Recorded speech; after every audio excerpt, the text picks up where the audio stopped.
Hi guys, we're going to continue the story of the life of Amy Carmichael, and if you remember from our last lesson, what happened in Amy's life? She was kind of sad, wasn't she? She'd gotten a letter from Ireland, and it was about a friend of hers that was very sick, and he wanted her to go to Ireland. She had a very difficult decision to make.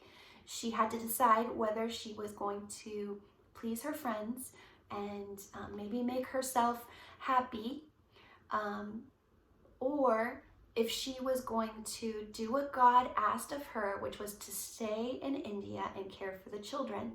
Well, if you guys remember, Amy decided to stay in India and care for the children. She knew that is what would please God, because God had asked her to care for those children, and she knew that if she left that they would be in a lot of danger, because you remember how many times people have come looking for a child who was rescued from the temple.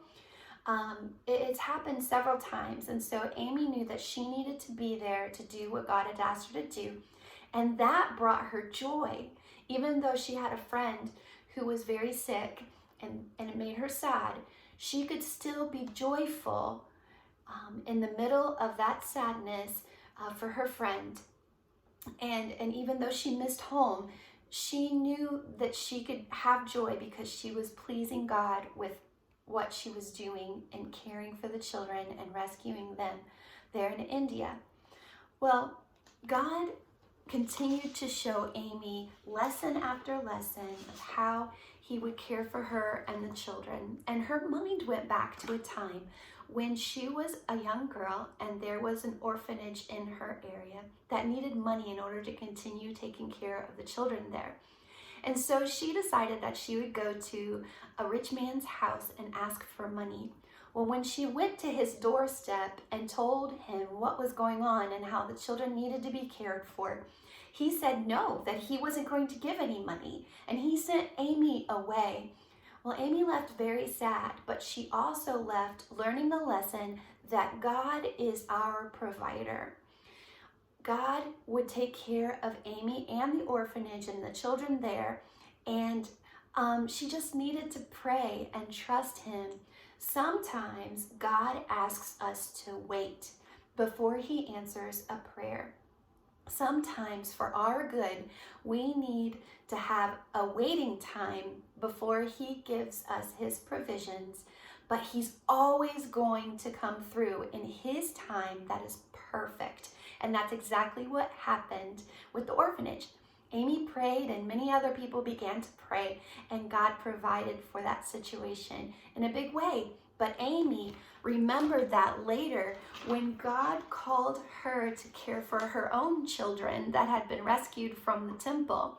God reminded her that he didn't ever keep his son away from us. He gave us Jesus, and he's not going to keep other good things from us. He's going to provide for us. He's going to care for our needs. He's going to give us what we need to take care of us. That includes money. It includes places to live and clothes. And Amy remembered that lesson from when she was a young girl and had been turned away from that rich man. God took care of that orphanage, and she knew that God was going to take care of them where she was living with so many children. Now, so many more kids had gone to live with her. There were 30 people living in the house we talked about in Donover. And it just began to grow and grow and grow. And she had adult helpers there that she needed to pay so that they could live. And she also needed to pay for food. And it just kept growing and growing. One year, 42 kids came to live with Amy. And that's a wonderful blessing, because that also means that they had been rescued from difficult situations, and she could tell them about Jesus, and they would grow and learn about him and learn to love God. But that also meant that they needed more money.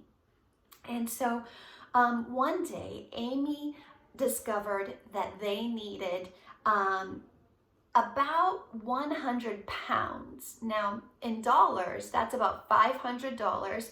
They needed that money to be able to eat and to continue serving the children there. And so the mail came, and they all gathered around, all the kids gathered around Amy, and they started opening letters, and they got to the very last one, and in each letter they had turned upside down and they shook it. They were trusting God that he was going to provide for them in that moment. Sometimes, though, God asks us to wait, and it's all in his timing. He's not ever late. He always knows exactly what we need when we need it, and they had been praying, so they trusted God, even though some of those envelopes were empty. Most of those envelopes were empty. Now, the children frequently called Amy Amma. Amma is the Indian word for mother. So if you hear me use that, remember, I'm talking about Amy, okay? So Amy had one last letter to open, and she always saved that letter till the end, and it was a letter that would come from England, and these were the people that would take care of the money and sending it to Amma and the children. And as she opened that letter, inside it said 66 pounds are on the way. And they needed 100, remember, in total. And so 66 pounds were on the way. The children got so excited. They shouted and they started jumping up and down, and they clapped their hands and they thanked the Lord so much for how he had provided. And they still needed 34 more pounds. But there was one more package left to open, and they thought, it's probably going to have like books and gifts like that for us to open. And they began to pull the wrappings loose, and there on the very top of that package was a note telling them that 51 more pounds were going to be arriving in the mail from a mission in another part of India. 66 plus 51 added up to 117. God was sending them more than they needed. And they had just been praying and asking him to provide everything, and he did. Let's find out in the next lesson what happens. Bye.